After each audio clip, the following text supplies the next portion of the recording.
이 시간 다 함께 하나님의 말씀을 찾겠습니다. 잠언 24장 30절부터 34절의 말씀입니다. 잠언 24장 30절부터 34절, 구약 성경 939쪽입니다. 우리 30절부터 34절까지 말씀을 우리 함께 봉독하겠습니다. 우리 같이 읽습니다. 내가 게으른 자의 밭과 지혜 없는 자의 포도원을 지나며 본즉 가시덤불이 그 전부에 퍼졌으며 그 지면이 거친 풀로 덮였고 돌담이 무너져 있기로 내가 보고 생각이 깊었고 내가 보고 훈계를 받았노라. 내가 좀 더 자자 좀 더 졸자 손을 모으고 좀 더 누워있자 하니 내 빈궁이 강도같이 오며 내 곤핍이 군사같이 이르리라. 아멘. 기도합니다. 아버지 하나님 감사합니다. 오늘도 하나님의 말씀 앞에 섰습니다. 우리의 눈과 귀와 마음을 활짝 열어주시고 하나님의 말씀이 우리의 가슴팍 깊이 새겨지는 시간 되게 하시고 이 새겨진 하나님의 말씀이 우리를 인도하며 우리를 보호하며 우리를 지키며 우리를 살리는 말씀 되게 하여 주옵소서. 예수님의 이름으로 기도합니다. 아멘. 우리 한 번 더 인사할까요? 큰 은혜 받읍시다. 그렇게 한번 인사합시다. 여러분들 게으름 하면 가장 먼저 떠오르는 이야기 하나가 있을 겁니다. 이솝 우화 중에 개미와 배짱이 이야기죠. 어려서부터 우리가 너무나 잘 아는 이야기예요. 부지런함의 대명사가 개미죠. 또 반대로 게으름의 대명사가 배짱이입니다. 그래서 우리는 이 이야기를 너무나도 잘 알고 있습니다. 그래서 개미는 무더운 여름철 땀을 뻘뻘 흘리면서 겨울에 먹을 양식을 열심히 저장합니다. 그런데 배짱이는 시원한 나무 그늘 밑에서 흥겹게 노래를 부르며 그 여름철을 지내고 맙니다. 이제 혹독한 겨울이 찾아옵니다.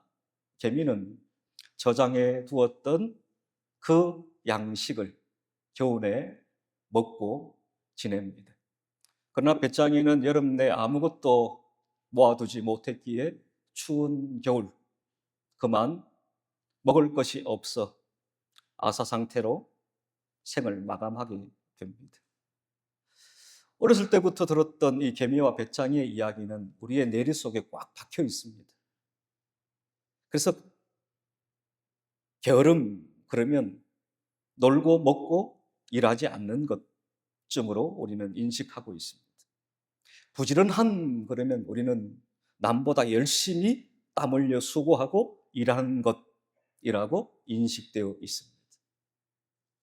오늘 우리는 이 잠언의 말씀을 통해서 이 게으름에 대한 새로운 인식, 새로운 도전을 받게 될 것입니다. 지혜서인 잠언의 저자는 잠언 1장 1절에 잘 나타나는 바와 같이 지혜의 왕이라고 불리는 솔로몬입니다.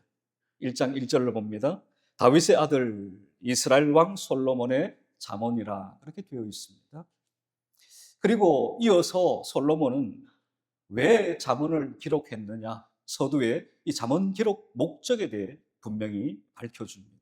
그것이 1장 2절부터 5절까지의 말씀입니다. 제가 천천히 읽어드립니다. 이는 지혜와 훈계를 알게 하며 명철의 말씀을 깨닫게 하며 지혜롭게 공의롭게 정의롭게 정직하게 행할 일에 대하여 훈계를 받게 하며 어리석은 자를 슬기롭게 하며 젊은 자에게 지식과 근신함을 주기 위한 것이니 지혜 있는 자는 듣고 학식이 더할 것이요 명철한 자는 지략을 얻을 것이라. 아멘. 솔로몬은 바로 이와 같은 목적을 가지고 잠언을 기록했다라고 말씀하고 있습니다. 솔로몬은 자신이 다스리는 백성들뿐만 아니라 이 잠언을 읽을 후대를 생각하면서 그들이 이 잠언의 말씀을 읽어 내려가면서 지혜를 발견하기를 원했고 또한 그들이 발견한 지혜를 가지고 이 땅을 살아가기를 소망했던 것입니다. 그러한 지혜 가운데 오늘 본문은 특별히 게으름에 대한 말씀을 주고 있는 것입니다. 게으름은 성도가 평생에 걸쳐서 싸워야만 하는 적입니다. 그런데 안타깝게도 많은 사람들이 이 게으름을 심각하게 받아들이지 않는 경향이 있습니다. 그러기에 이 게으름의 위험도가 매우 높은 것입니다. 그냥 가벼운 것으로 여기버리고 맙니다.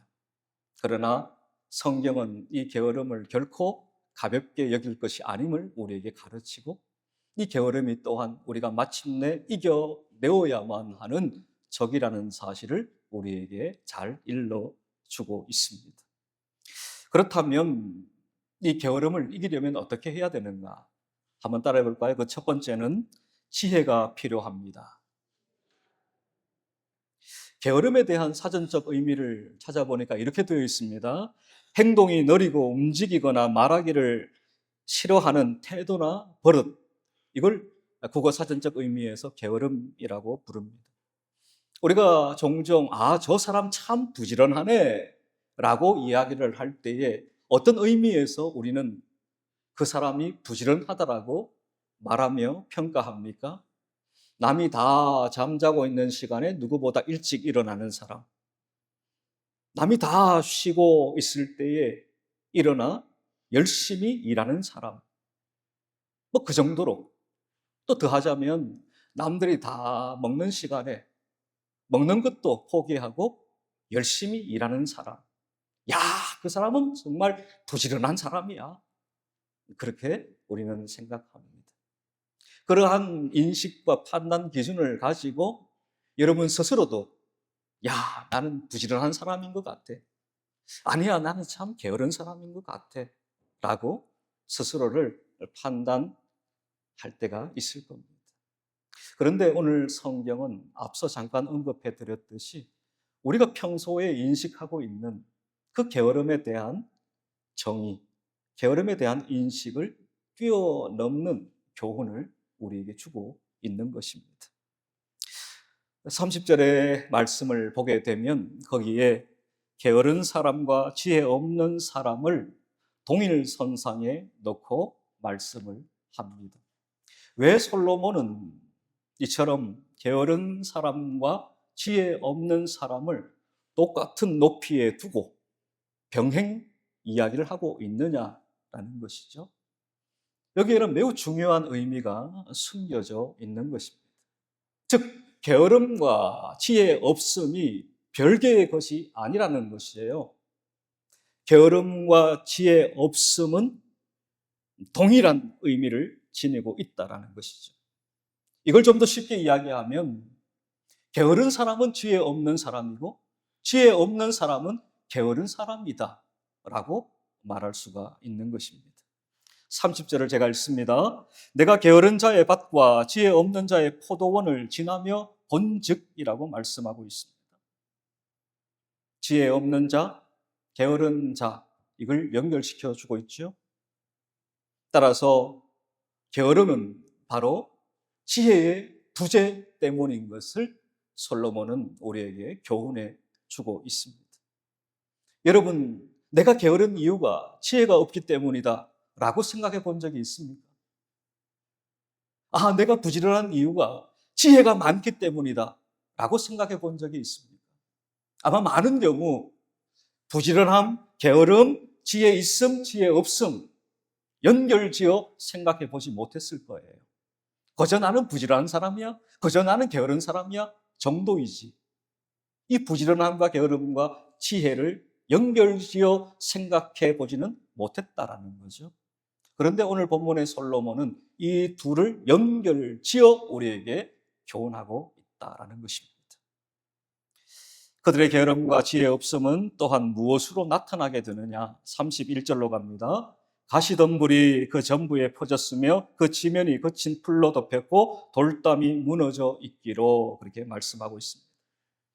이는 또한 단순히 육체적 게으름, 지혜 없음을 통해 나타나는 현상이라고 비춰지지만 이걸 좀 더 우리의 영적인 면에, 영적인 삶에 빗대어 보면 영적인 황폐함을 상징하는 것으로도 이해할 수가 있습니다.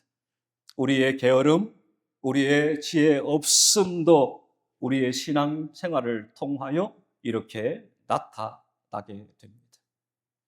결국 게으름은 모든 영적인 풍성함과 풍요로움을 다 잃어버리게 만드는 것입니다. 게으름은 구원의 기쁨과 즐거움을 모두 잃어버린 채 명목상 형식적인 종교인으로 우리를 전락하게 만들어 버립니다. 따라서 게으름을 이긴다는 것은 매우 중요한 것입니다. 아니, 반드시 게으름을 이겨야만 하는 것입니다. 그렇다면 게으름을 이길 수 있는 방법은 그 첫 번째가 우리가 함께 고백했던 것처럼 지혜가 필요한 것입니다. 다시 지혜를 소유하는 것입니다. 성경은 하나님을 가리켜 지혜의 근본이라고 말씀합니다. 이 지혜의 근본이다라는 말씀은 곧 하나님이 지혜 그 자체이다라는 의미예요. 하나님 지혜 그 자체. 그래서 잠언은 우리에게 이렇게 말씀하죠. 9장 10절. 우리 자막을 보면서 같이 읽습니다. 여호와를 시작. 여호와를 경외하는 것이 지혜의 근본이요 거룩하신 자를 아는 것이 명철이니라. 아멘. 여호와를 경외하는 것이 뭐라고요? 지혜의 근본이다. 그러므로 지혜 대신 그 하나님을 우리가 다시 가까이 해야만 하는 것입니다. 지혜이신 하나님과 우리는 더욱 친밀해야만 하는 것입니다.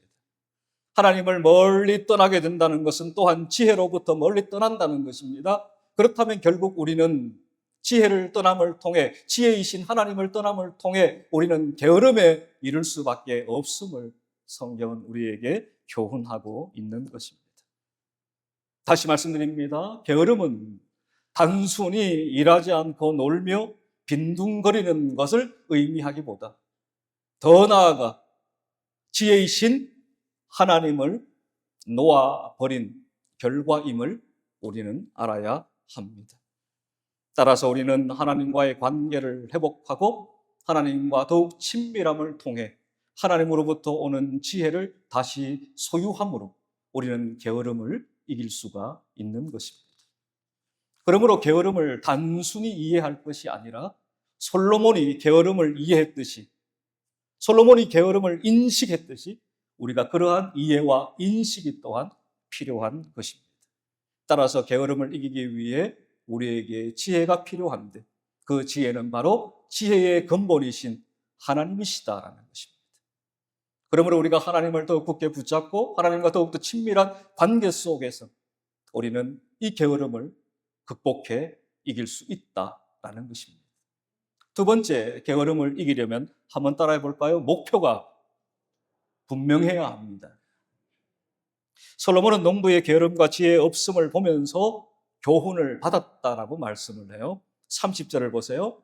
지나며 본즉이라고 말합니다. 게으른 자와 또한 지혜 없는 자, 그들을 보았다라는 거죠. 그들의 밭과 그들의 포도원을 직접 눈으로 목격했다라는 것입니다. 그 다음요, 32절.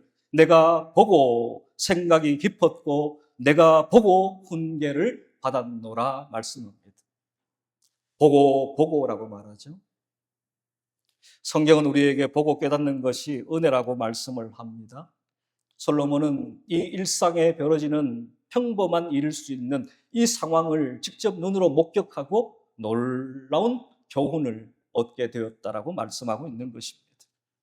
어릴 적 우리가 한 번쯤 호기심을 가지고 관찰한 것이 있죠. 그것이 바로 개미입니다. 어릴 적 누구나 한 번쯤 개미를 아주 눈여겨보면서 관찰해 본 적이 있을 거예요. 잠언 6장 6절을 보면 이렇게 말씀합니다. 게으른 자여 개미에게 가서 그가 하는 것을 보고 지혜를 얻으라. 그렇게 말씀을 해요.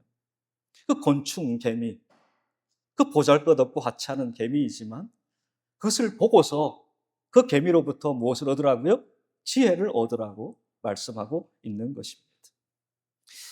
왜 그럴까? 이 개미에게는 분명한 목표가 있습니다. 그 목표가 뭡니까? 겨울 동안 먹을 양식을 저장한다는 목표가 있는 거죠. 그러기에 여름 내내 땀 흘리면서 그 양식을 저장하는 것이죠. 이런 목표가 분명합니다. 그 목표가 분명하기에 그 무더운 여름 태양빛에도 쉬지 않고 일하고 있는 것이죠. 인생은 삶에 대한 분명한 목표를 깨닫고 그 목표를 실천하며 살아가야 합니다. 아마도 처음에 오늘 본문에 등장하는 이 농부는 밭과 포도원에 대한 분명한 목표가 있었을 겁니다. 내가 이 밭을 경작해서, 내가 이 포도원을 경작해서 많은 소출을 낼 거야. 아마 그런 목표가 분명했을 겁니다. 우리가 농사를 짓는 분들이 아무런 생각 없이, 아무런 목적과 목표 없이 농사 짓는 분은 없습니다. 아마 오늘 본문에 등장하는 농부도 그랬을 겁니다. 처음부터 목표가 없었던 건 아닐 거예요. 처음에는 분명한 목표를 가지고 시작을 했을 겁니다. 그런데 이제 시간이 지나가면서 농부로서의 가지고 있었던 목표가 상실되고 말았을 것입니다. 하루하루의 삶 속에서 적당히 타협해버리고 말았을 겁니다. 이는 성도로서 우리의 신앙생활에 매우 중요한 교훈을 던져줍니다. 과연 나는 이 땅을 어떠한 목적을 가지고 어떠한 목표를 가지고 살아가고 있느냐라는 거죠. 성도들에게 분명한 목표를 일러줍니다. 웨스트민스터 신앙 고백서, 특별히 소요리 문답 제1문에 보게 되면 사람의 제일 되는 목적은 무엇입니까? 라고 물어요. 가장 먼저 묻는 질문입니다. 사람의 제일 되는 목적이 뭡니까? 라는 거예요. 다르게 말하면 사람이 살아가는 절대적인 첫째되는 목표가 뭡니까? 라는 거죠. 그 답은 이렇습니다. 사람의 제일 되는 목적은 하나님을 영화롭게 하고 그를 영원토록 즐거워하는 것입니다. 이것이 사람이 제일 되는 목적이에요. 내가 살아가는 삶의 목표입니다. 영원토록 하나님을 즐거워합니다. 또한 하나님을 영화롭게 하는 것입니다. 이것이 내 삶의 목표예요. 이것이 내 삶의 목적입니다. 따라서 고린도전서 10장 31절도 이렇게 말씀하죠. 우리 자막을 보면서 같이 읽읍시다. 그런즉 시작. 그런즉 너희가 먹든지 마시든지 무엇을 하든지 다 하나님의 영광을 위하여 하라. 다 하나님의 무엇을? 영광을 위하여 하라. 빌립보서 1장 20절을 봅니다. 같이 읽읍시다. 지금도 시작. 지금도 전과 같이 온전히 담대하여 살든지 죽든지 내 몸에서 그리스도가 존귀하게 되게 하려 하나니. 아멘. 성도인 나의 삶의 분명한 목적, 목표가 바로 여기에 있는 것입니다. 하나님의 영광, 나를 통해 그리스도가 존귀하게 되는 것입니다. 이것이 우리의 분명한 목표가 또한 목적이 되어야 하는 것입니다.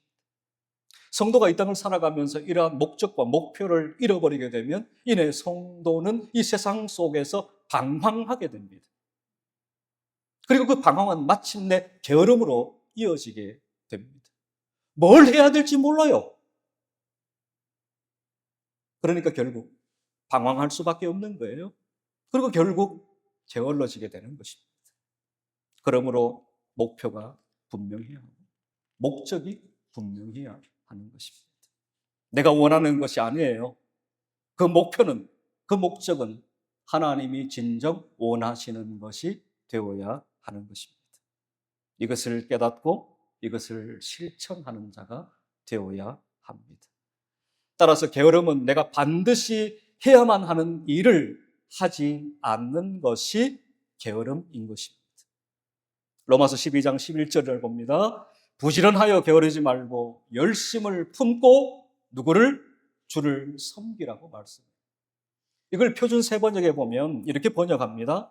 열심을 내서 부지런히 일하며, 여기가 참 의미 있는 표현인 것 같아요. 성령으로 뜨거워진 마음을 가지고 주님을 섬기십시오.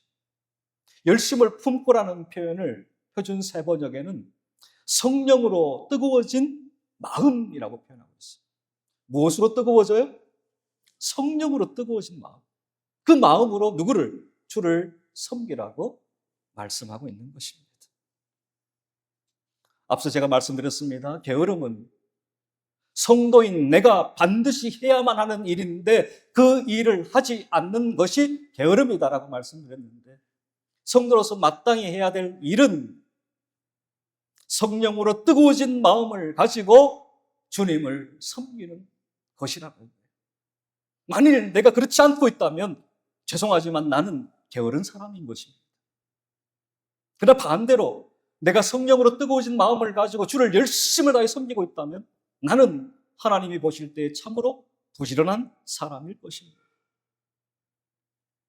우리 모두가 하나님이 내게 주신, 우리에게 주신 그 사명, 그 목적과 목표를 분명히 깨닫고 성령으로 뜨거워진 마음을 가지고 더욱 열심히 주를 섬기는 우리 모두가 될 수 있기를 주님의 이름으로 축복합니다. 이것이 게으름을 이기는 두 번째 방법이에요.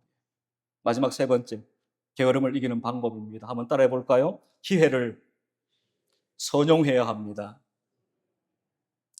솔로몬은 게으름에서 돌이켜 부지런해지기 위해 인생의 최종 종말을 밝힙니다. 33절과 34절입니다. 제가 읽습니다. 내가 좀 더 자자 좀 더 졸자 손을 모으고 좀 더 누워있자 하니 내 빈궁이 강도같이 오며 내 곰핍이 군사같이 이르리라. 아멘. 여기 보면 내 빈궁이 강도같이 온다 그랬어요. 강도같이 온다라는 것은 예기치 않은 순간에 찾아온다라고 말하는 것입니다. 또 하나 내 곰핍이 군사같이 이른다라고 말해요. 여기 군사같이 이른다라는 것은 내 힘으로 어찌할 수가 없다라는 것입니다. 도저히 막을 수 없는 것이다라는 거죠.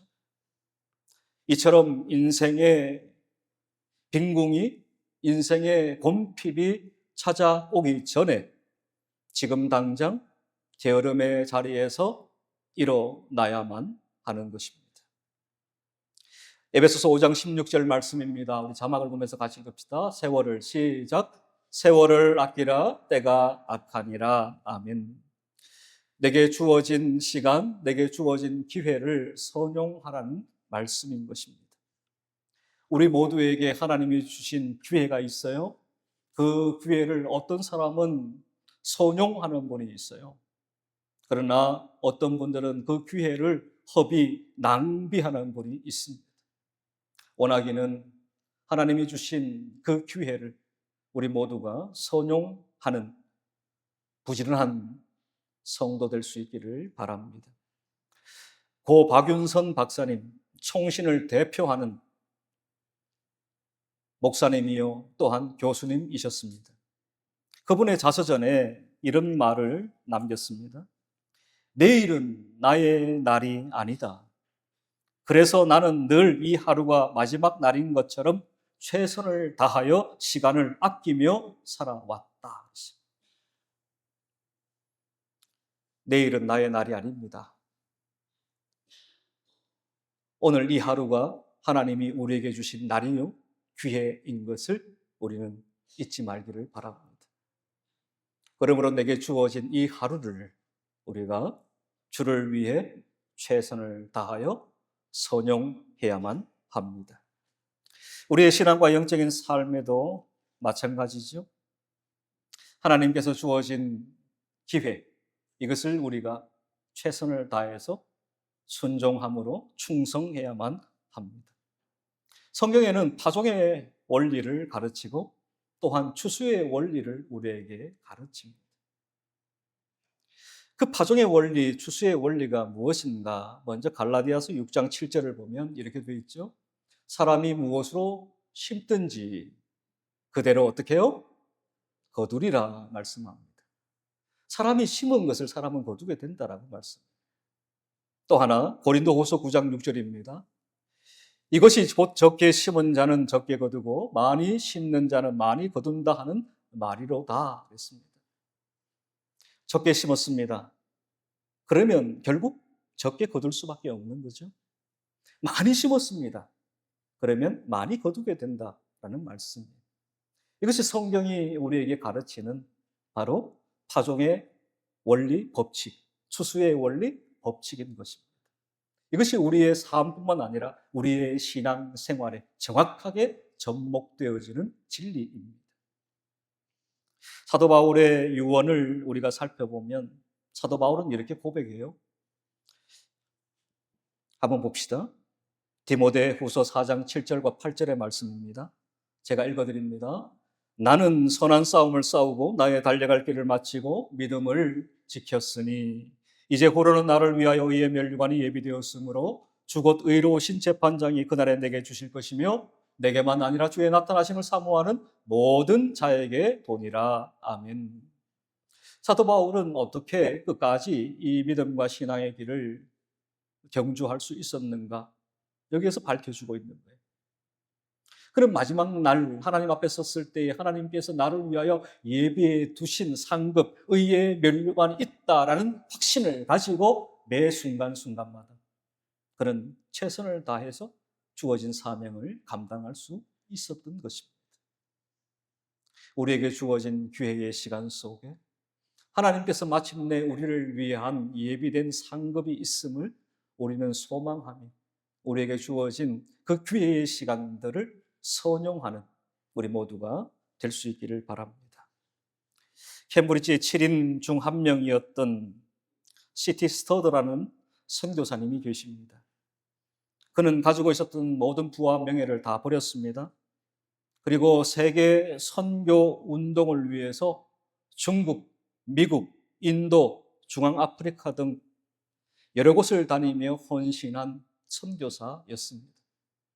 그가 남긴 위대한 명제가 있습니다. 제가 읽어드립니다. 한 번뿐인 인생 속히 지나가리라. 오직 그리스도를 위한 일만이 영원하리라. 사랑하는 원일의 성도 여러분, 우리의 인생 속히 지나갑니다. 그러나 한 가지 분명한 사실은 오직 그리스도를 위한 일만은 영원합니다. 원하기는 우리 원일의 성도님들이 영원한 주님의 일을 우리에게 주어진 시간과 기회 속에서 선용할 수 있기를 주님의 이름으로 축복합니다. 기회를 놓치면 안 됩니다. 기회를 알고 기회를 선용하는 자가 게으름을 이긴 자요 부지런한 자입니다. 말씀을 정리합니다. 오늘 솔로몬은 우리에게 게으름에 대한, 부지런함에 대한 새로운 인식을 심어 주었습니다. 그래서 우리가 이러한 게으름을 이기려면 바로 우리에게 지혜의 근본이신 하나님, 지혜가 필요하다는 거죠. 그리고 목표가 분명해야 한다는 거죠. 그리고 마지막으로는 기회를 선용해야 한다는 것입니다. 그럴 때 우리는 게으름을 이어 부지런한 자로 이 땅을 살게 될 것입니다. 원하기는 특별히 영혼을 구원하고 생명을 살리는 일에 하나님이 우리에게 주신 지혜를 가지고 또한 하나님이 우리에게 주신 목표를 가지고 하나님이 우리에게 주신 이 기회를 선용할 수 있기를 주님의 이름으로 소망하며 축복합니다. 기도합시다.